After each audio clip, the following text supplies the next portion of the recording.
sentido, um raciocínio teria diferença? Seria diferente de um argumento? Como é que você poderia explicar para os nossos alunos essas diferenças? Sim. Para a maioria dos casos não há diferença, a diferença é irrelevante, certo? Há uma pequena diferença que raciocínio você pode fazer só com você mesmo e argumento é quando você pretende convencer uma pessoa. Mas isso, na maioria dos casos, é relevante. Quando falar raciocínio, dá para se entender argumento e vice-versa.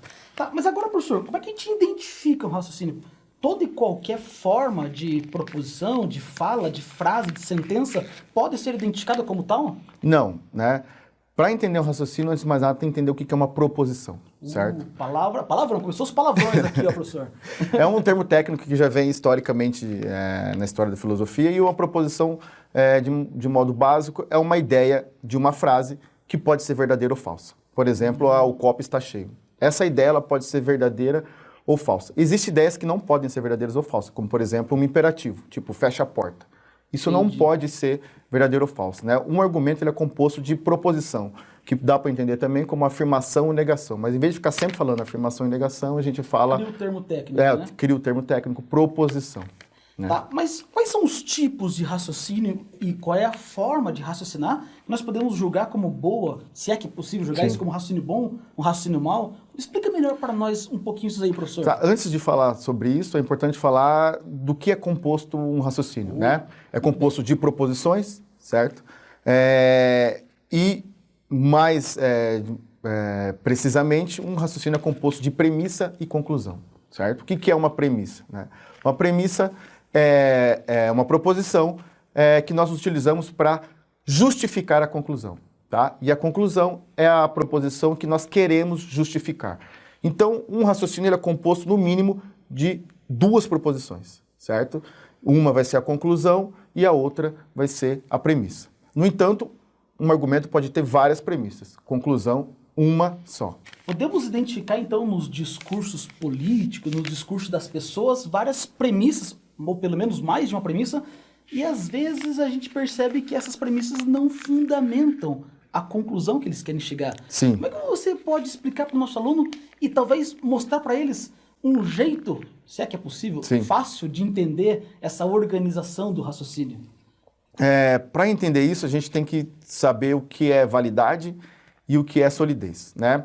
A lógica se preocupa mais com a validade. E, basicamente, há dois tipos de validade num raciocínio, que é a validade indutiva, né, que é a indução, e a validade dedutiva, que é a dedução. Professor, está proibido de falar palavrões aqui. Você já falou proposição, você já falou indução, dedução. Explica melhor para os nossos alunos o que significa esses palavrões aí. Geralmente entende dedução e indução como a mesma coisa, né? Mas são coisas diferentes. Induzir, certo? deduzir. Muito bem. O que é uma indução? Ou seja, quando que um raciocínio é indutivo, certo? Boa pergunta. Um raciocínio é indutivo quando, caso as premissas sejam verdadeiras, a conclusão, ela provavelmente é verdadeira. Por exemplo... Agora a parte boa. Como é que nós vemos na prática? Como é que nós vemos na prática isso? Vamos usar os exemplos práticos de um raciocínio indutivo. Um exemplo que a gente pode falar aqui é: todos os pássaros que eu vi até hoje possuem penas. Né? Boa. Portanto, todos os pássaros que estão vivos nesse momento possuem penas. Né? Essa é a conclusão. Nesse caso, sendo a premissa, todos os pássaros que eu vi até hoje possuem penas, sendo verdadeira, a conclusão, todos os pássaros que vivem nesse momento possuem penas, ela provavelmente é verdadeira. A conclusão pode ser falsa, é possível que ela seja falsa, no entanto, é provável que ela seja verdadeira, caso a premissa seja verdadeira. Isso é um argumento indutivo. Perfeito. Eu estou lembrando aqui da famosa discussão entre os racionalistas e empiristas e das minhas aulas nos tempos da graduação, né? Sempre quando o professor dava o exemplo de um raciocínio indutivo, você falou pássaros e penas, ele dava do pato ou do ganso, né? Ou o corvo, né? Exatamente isso. Mas, professor, você falou provavelmente. Isso quer dizer que num raciocínio a gente nunca consegue encontrar a totalidade da validade desse argumento ou não? Sim, mas aí nesse caso é no raciocínio dedutivo.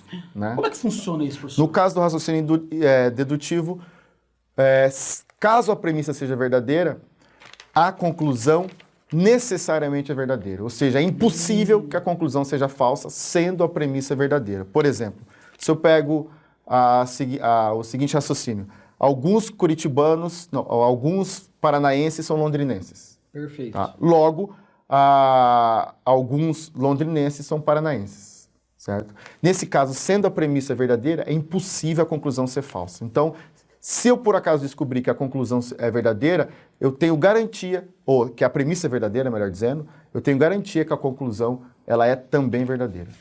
Professor, mas se nós fôssemos então colocar como característica central desses dois tipos de raciocínios, indutivo e dedutivo, como é que nós poderíamos caracterizá-los e defini-los dessa forma? Tá, o raciocínio indutivo podemos definir da seguinte maneira.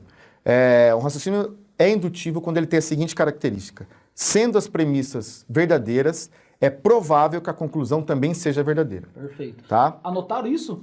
Vai cair na prova. Brincadeira, professor, não tem prova não, mas fica tranquilo, tá? Mas essa é a caracterização de um tipo de raciocínio chamado indutivo. Tá. E a outra? É o raciocínio dedutivo. Um raciocínio é dedutivo quando ele possui, caso ele possua uma premissa verdadeira, caso ele possua não, sendo as premissas verdadeiras, necessariamente a conclusão também é verdadeira, ou seja, é impossível que a conclusão seja falsa.